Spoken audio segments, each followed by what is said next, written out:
interesting. You're talking about reading, and you're just talking about a book that you specifically read and a lecture you heard. I remember there was another interview where I like the quote you had, which is "Be a learner, or better yet, be a sponge." Just elaborate a little bit on that. I mean, what do you mean by this? I'm assuming you're talking to young people here. You're talking to the idea of growth mindset. So elaborate a little bit on this, if my assumption is correct. Yeah, so there's a number of psychologists that talk about this idea of growth mindset. I think Carol Dweck is the famous one, but don't quote me on that. But there are psychologists who talk about this idea of a fixed mindset and a growth mindset, and it's just the way it sounds. People who have a growth mindset, they're always thinking about improving, learning.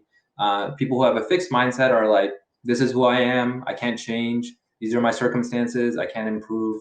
And so obviously you want to be in the camp of the growth mindset. And I think for me, I haven't, you mentioned role models, and I thought of someone else in the context of reading and learning is, in terms from a Muslim perspective, like Sheikh Hamza Yusuf, for example, a very notable reader. And he, I would say he was probably one of those people where looking at him and seeing how much he learned just by reading and how much he was able to retain, that was very influential to me. And it also showed me how much a person can grow and learn and change in their thinking and become more complex in their thinking just by reading. So what I meant by that quote was, first, I think young people should definitely have a growth mindset, and I think a lot of people do nowadays, especially with the all these self-help books and videos and podcasts. But you have to actually follow that up with action, right?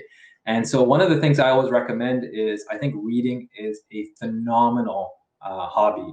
And I wish I could show you my bedside table, but I have probably like 6 books listed there or piled up there. And I always have a pile ready to go, because as soon as I'm done one, I want to make sure there's another one ready. Otherwise, you kind of fall off the wagon. So I think reading is really, really important.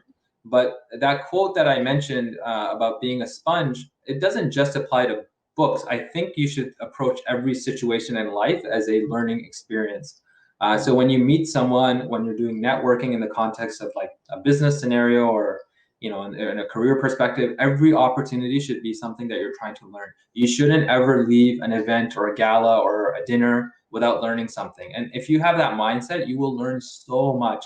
And in the context of, from a Muslim experience, one of the things I try to do is, we go obviously to Jummah every Friday. One of the things we should do is imagine if everyone just remembered and applied everything they learned every Friday. Over the course of the year, that's 52 things that you learn, like 52 incremental data points, 52 new habits, for example. It's a lot easier said than done, of course, but it's just the mindset of always try to learn from other people. I always assume that the person I'm talking to knows way more than I do, and most of the time almost all the time, they know more than I do. And so you always want to learn as much as you can. I think in the form of reading, I think that's really, really important.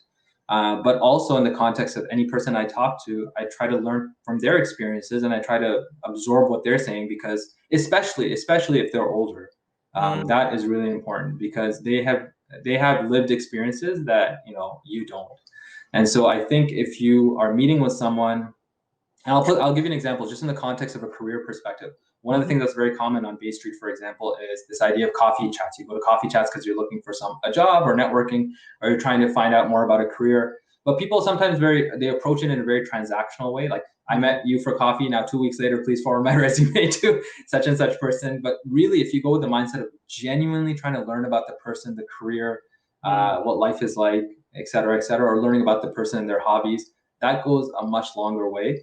And again, if that person is older and has been working for a long time, they have lots and lots of experience that they can share with you. And in fact, they like sharing that experience with you. Many people that I meet, they love talking about, this sounds bad, but they love talking about themselves. They love sharing their experiences. And I think people should be really open to absorbing that as much as possible. And everything you take in, it influences who you are and how you think. And that's a broader philosophical discussion, but I do think people need to have that mindset of whoever I'm talking to, whatever I'm reading, whatever I'm watching, I should be trying to learn something from it that actually impacts my life in a positive way, or helps me help other people in a positive way.